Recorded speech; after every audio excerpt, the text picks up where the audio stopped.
Hello, welcome back to another video. I am so sorry, I don't like my hair like that. I don't like how I'm looking. I just came from the gym running, but that's the only time that I have to film it. Excuse my looks. I hope you don't mind. Most of the video will be about orchids, so that's what matters. I have here my beautiful Phalaenopsis schilleriana, and I have a full care tutorial, a whole video showing this beauty in bloom. I'll link it down below. I'm not going to talk about its general care, but I have a very interesting case here, and that's what I want to show you. Ta-da! Are you prepared to that? I hope you can see. Gosh, now I'm all wet. Look at the amount of roots that I have poking out of this pot. So I want to talk about that specifically, if I will save the pot or if I will prioritize the roots of this orchid right now. That's the subject of this video. If you're curious about how I'm going to repot this beast, stay here with me. I will set up my table and let's try to do it together. Just to let you know, this orchid is extremely healthy. It's not fully mature yet. Have already produced this ton of roots. They are coming all over this pot and I need to repot it immediately. I will pot it in a much larger pot than this one because I suspect it will become a very, very large orchid. And let's see what we could do about it. Before I repot this orchid, just to let you know, it is soaking because I wanted these roots to be more flexible. So it has been soaking on this pot for a while. That's the first step. The other steps we will do all together. So I will set up my table. Let's start. So there you go. I have here my orchid. I also have my pair of pruners.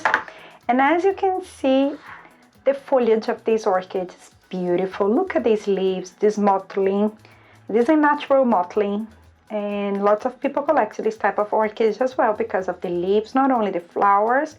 The flowers are gorgeous, but the leaves are gorgeous as well.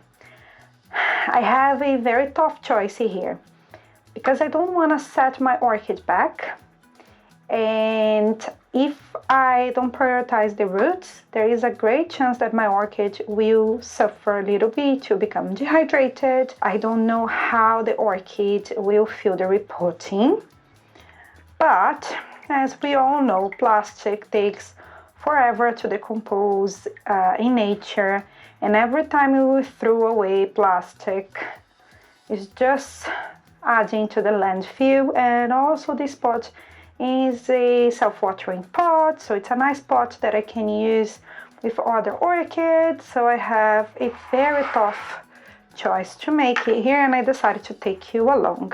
I will try to save the pot first. I'm not gonna go and cut all these roots. Look how beautiful the root tip is. I love it. Anyway, what I will try to do is, I will try to cut it like so, grabbing the ventilation holes so I can use it, because orchids, most of my orchids, they are epiphytes. So they don't mind the extra ventilations on the pot, the extra leads. So that's the first thing that I will try to do. Gosh, it's gonna be very, very tough and difficult. Look at that. There are roots everywhere. Look, I think this one I'll be able to save. Who knows? Yeah, I will have to do that with all the ventilation leads and pray that I don't break too many roots. I will break some roots for sure because they are all over the place. I didn't have time to repot that before, sooner. And this plant grows so fast. I wasn't expecting it because, as I said, I bought it as an immature plant. And I didn't expect it to grow that fast. But anyway, hopefully it will suffer some shock, but we'll survive the shock. We'll discover soon. Keep you updated. Let's see. Oh my goodness. Yeah, I hurt the roots a little bit, but there is nothing that I can do here. It's basically all around the pot. I'll keep doing that and I'll see what I can do. But I'm sad because I already can see that I will definitely lose part of these roots. Have you ever experienced that in your life? If so, what did you do? What's your experience with this type of orchids? I'm curious to know. There is no other way of, if I don't cut a little bit the plastic sleeves, I will not be able to remove this orchid from the pot, unfortunately, but I will try to reuse the pot anyway. It's gonna be almost like a... And then after doing so, I can also remove the mix from the sides here. I don't know if you can see, but I can definitely pull the mix from all the ventilation sleeves. And the moss is extremely still very good because it hasn't been here for very long. That's what I was saying. Maybe for a year and a half. And from a small plant with just a few roots, it became this monster. I think I have probably a very healthy individual. It liked my environment. Yeah, I had, okay, I lost my pot. So, yeah, I'm a little bit sad, but that's okay, all good. Let's see what else we can do here. So, I had to cut the pot, that's done. Let's try to move the orchid now, and let's see what we can do here. It's funny because most of the roots were growing out of the pot, not exactly inside. I have a dead root here. How I know the root is dead, I've already showed you many times, but just for you to know, this is mushy, papery. I lost the root tip. I will definitely lose some roots. I knew that beforehand, but look, I have a pink root. Look how pink it is. It's beautiful. Very, very beautiful. Since I've already lost my pot, so what I will try to do now is I have one last root that's poking through here. Let's see what we can do here. I will at least reuse the outer layer of the pot. Usually ventilation sleeves, they are very helpful with plants that are epiphyte, they need more air, but you have to count up that maybe the roots will grow out of the pot. There is always a chance that that will happen. As you could see here, mine were all over the place and I could not reuse the pot, which is pretty sad. So I have a very long root system compared to the size of my orchid. Look at these roots. And I am completely in love with these pink roots and pink root tips. It has lots of anthocyanin, that's a sort of chemical pigment that will be presenting leaves. You see this purple tint, like a red tint, and underneath the leaves as well, and will give the purple pink coloration to the flowers. I don't know how it spreads through the roots, if it's the same pigment or not. I'll have a look and I will write something here on the screen. But my root system is healthy, although I have some unhealthy roots here that I just cut. I do have lots of good roots, as you can see. Look at that. Oh, I'm so happy and I'm so impressed. I'm glad I saved this root system, but I'm also sad for the pot, but I will keep using that, not with this plant, it doesn't fit there anymore. So now what I'm gonna do is I'm gonna just grab a larger pot that I select for this plant, and I will grab my moss and bark. As you could see, this plant loved my moss and bark very, very much. It was extremely happy in there. And I will clean that and let's start potting up together. So I'm back. I have here my massive pot.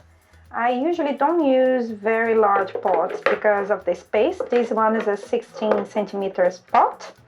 I have bark and sphagnum moss. That's how I usually pot my orchid.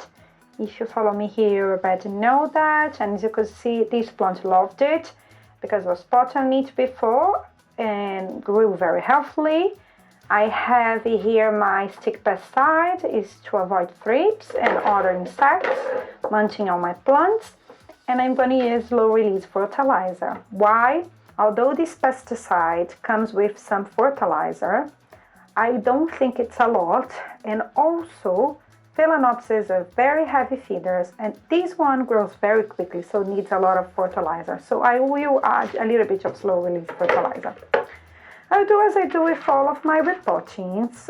If you're curious, I have other videos where I explain how I repot, especially Phalaenopsis. I'll link these videos down below. But I start with my layer, my usual layer of moss. This pot has ventilation holes as well. Fingers crossed, this plant won't be able to grow on them as well. Since the pot is much, much larger, I have hope that will hold the roots for a while. Let's see. I thought I would have lots of space, but I was a little bit wrong. It's just right. It wouldn't fit any pot that was smaller than this one. And this one is a massive pot. Anyway, hopefully it will last for at least 2 years. Who knows? I will add the stick pesticide now. It's good to be on the bottom of the pot. And I'll keep layering as I do with all my repottings. There is nothing special here, so I will skip this video to the end.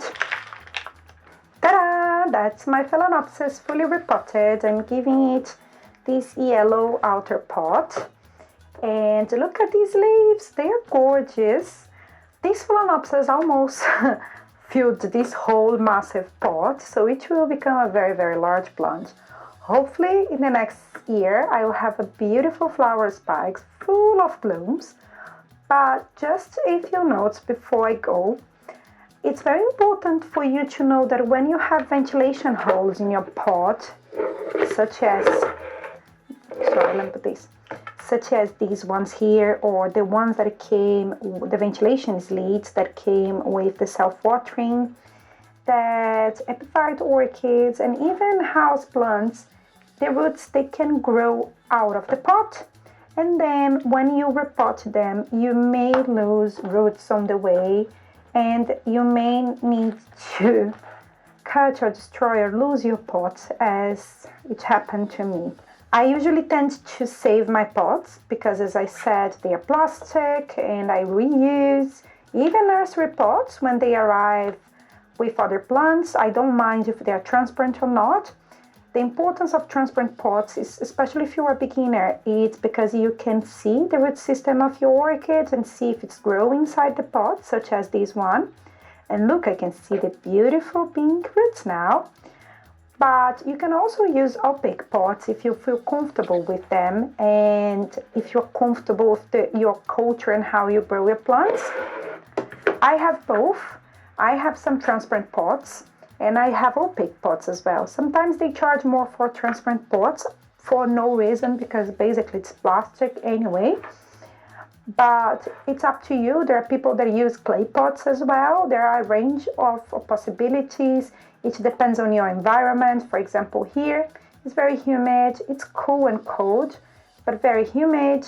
So I think the ventilation leads, they help some of my orchids in their process. So I like to keep them. There are people that use clay pots because clay pot will help to ventilate your pot. So that's up to you. All of the options are viable. It depends on your experience, depends on your environment.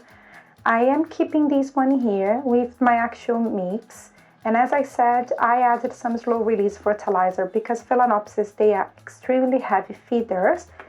And the fact that I gave it a larger pot, it's because I may be able to keep it here for at least 2 years, and I don't need to stress this plant even more, repotting sooner, because as you could see, it's a massive root producer. So that was all. I hope you have enjoyed this video. If you did, hit the like button and the comment down below, and I hope to see you soon. Bye bye!